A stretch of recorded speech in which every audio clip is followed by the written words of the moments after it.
Glad you guys could all be out here tonight with us.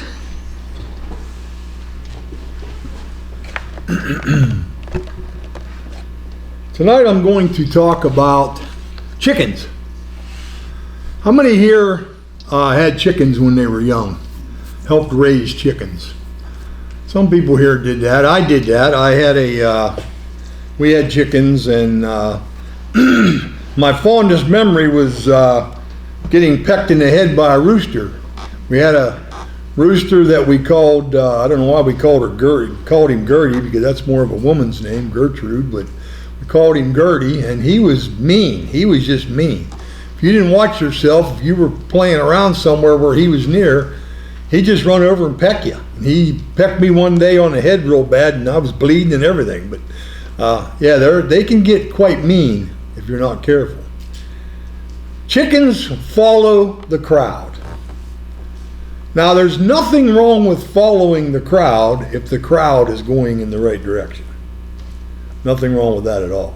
If a chicken sees another chicken running across the yard, he will follow. He believes that the chicken must know something that he doesn't. In Matthew 15:14 it reads, "Let them alone, they are blind, leaders of the blind, and if the blind leads the blind, both will fall into the ditch." When I read that preparing for this lesson, I thought to myself, how many people are going to fall in to the ditch? They're being led by someone that's falsely leading them with false doctrine or whatever else, and they're both going to fall in the ditch. And what is really, really sad about that state of affairs is that if you ask that person if they're okay, they'll say, yeah, I'm saved. I'm saved. But yet if you bring up a verse about baptism or something, they want to change the subject right away. People can often be the same way as a chicken. We follow the leader. Hopefully we'll have the right leader is what we need to have. In my life, I've had some not so good leaders, but I've had a lot of good leaders that have influenced me in the right direction, as I mentioned tonight about the gentleman that got me into teaching my first class when I was probably 19 years old. I started teaching a class in New Brighton, Pennsylvania. People will follow somebody with zeal and energy regardless of where they are headed. And this is true of a lot of people today. They just follow the pack. Doesn't matter whether it's the riots that we've seen all through this whole mess, that pack mentality or whatever you want to call it, where one person's doing something that is totally, absolutely wrong, but yet the heat of the moment will drag you into it and you'll do it. Now, we as Christians probably couldn't be influenced that way. I'm sorry, but we just probably couldn't be. I wouldn't go along with the crowd if I knew it was absolutely wrong. I just couldn't do it. But that's why people followed people like Joseph Smith, Brigham Young, David Koresh. People will follow anyone who is moving. That's why we hear commercials that say, most dentists prefer, most doctors recommend, most people are using, and the list goes on and on. Christians should follow the book, not the crowd. Now there's another point I want to make there too. If we're going to follow the book, what's that mean we got to do? We got to study the book. We got to make sure we know the book in order to follow the book. Matthew 17:13 through 14 reads, "The narrow way. Enter by the narrow gate, for wide is the gate and broad is the way that leads to destruction, and there are many who go in by it. Because narrow is the gate and difficult is the way which leads to life, and there are few who find it." Simple explanation of a narrow way to go through. It's going to be a lot harder to get through. Or if there's a big wide berth, then you can go through. Don't have any problems at all. We as Christians have to stay on that narrow way. And sorry to say, there's not going to be as many people on that path as there is in the wide. Chickens fight over things. If a grasshopper accidentally jumps into a pen of hungry chickens, they're liable to kill 2 or 3 chickens trying to get to that grasshopper. They will jerk it right out of each other's mouth, peck at each other. They can walk over it all day long, and then when one decides he wants it or she wants it, they will all want it. People fight over things as well. People fight over money and possessions.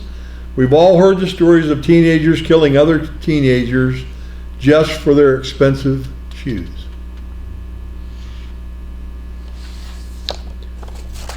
I've told this story lots of times about when my grandpapa and my grandma were in a car accident and all the children got into a big fight about the possessions. And sorry to say, but my mother could hold a grudge for 100 years, and she did. She didn't speak to any of her siblings ever again till she died because of the argument and the fighting that went on over those possessions. And that's the way the chickens are. One of them wants it. It could lay there and be dead and nobody be eating it, but the first one that picks it up is going to get his eyeballs pecked out because he picked it up. And it's the same way that people are with possessions. We all want something for nothing, I guess, sometimes. And that's why we have to be very careful about my brother talking to my brother, which is very well off in his life. I don't know what he's worth, but he had a very successful garbage business. But he asked me one day what I thought about money. And I told him, well, I've never really worried about it in my life. I've never worried about that. I've just always thought God would take care of me, and he has. He always has. I always tell people I've never went to bed hungry. You know, and there's probably people in this room that have went to bed hungry. You know, I don't know. But the idea is, God is always taking care of me. Chickens frighten easily. One definition of chicken is being a coward. You know, your buddies would call you a chicken if you didn't want to do something, you know. And then some of these idiots played chicken with an automobile and maybe got into a serious crash, which I could never figure out why you would want to chance something like that. An old aggressive rooster can chase the other chickens all over the pen if he decides to. People are scared of people. We as Christians frighten easily too. We are usually too chicken to tell others about our Lord. One thing I forgot to mention at the very beginning is you can have hens without having a rooster. The only good the rooster does is fertilize the eggs if you want to have peeps. And the only other thing he does is he is the protector of the flock. He will protect the other chickens if they get attacked by something. He will try to defend them. So, but no one wants to be called a coward. But we sometimes don't worry about being called a coward when we cower down to people rather than speaking up about what's right and what's wrong.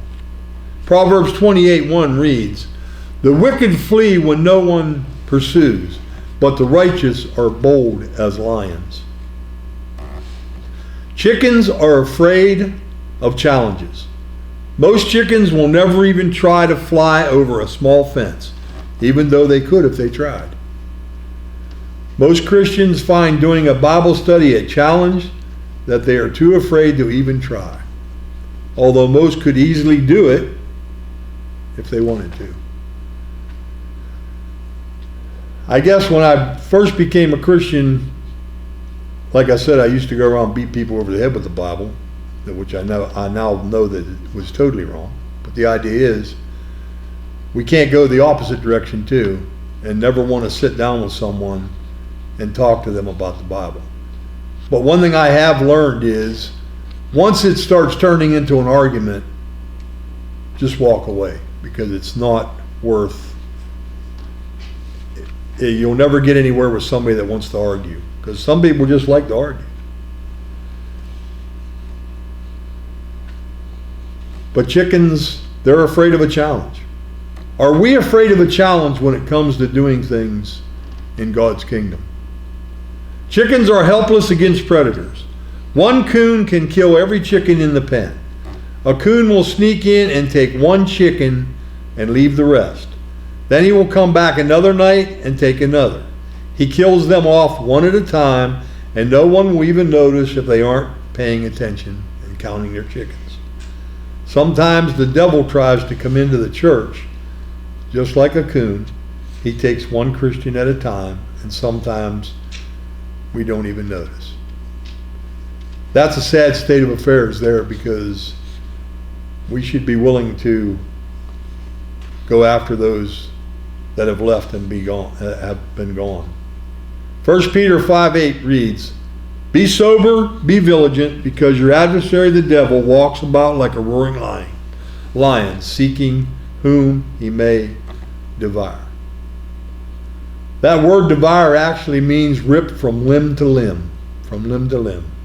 In other words, totally destroy you. Chickens are supposed to be fruitful. A good leghorn will lay an egg a day for up to 260 days.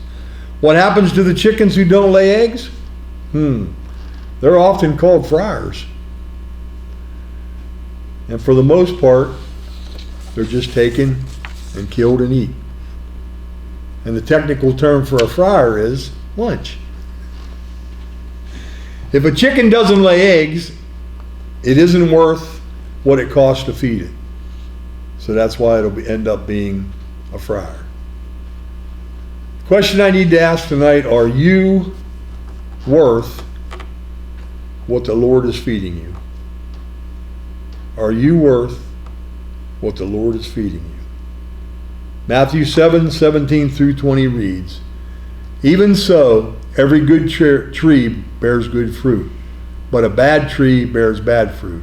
A good tree cannot bear bad fruit, nor can a bad tree bear good fruit. Every tree that does not bear good fruit is cut down and thrown into the fire. Therefore, by their fruits you will know them." You can tell if somebody's living a Christian life just by watching their life, watching what they do, watching what they're producing for the Lord. Are you producing fruit for the Lord? Are we producing fruit for the Lord, I should say? Matthew 3:12 reads, "His winnowing fan is in his hand, and he will thoroughly clean out his threshing floor and gather his wheat into the barn, but he will burn up the chaff with unquenchable fire." There's a lot of information in that verse, and it's letting us know that God makes promises to us, and he's going to keep every one of his promises. And one of the promises I hope we never have to experience is the promise of being separated from God and being put into torment because we didn't do what we were supposed to do. JFK once said, "Ask not what your country can do for you, but what you can do for your country." Tonight I want to ask, are you asking what the Lord's kingdom can do for you, or are you asking what you can do for the Lord's kingdom? Are you just another chicken in the pen who follows the crowd,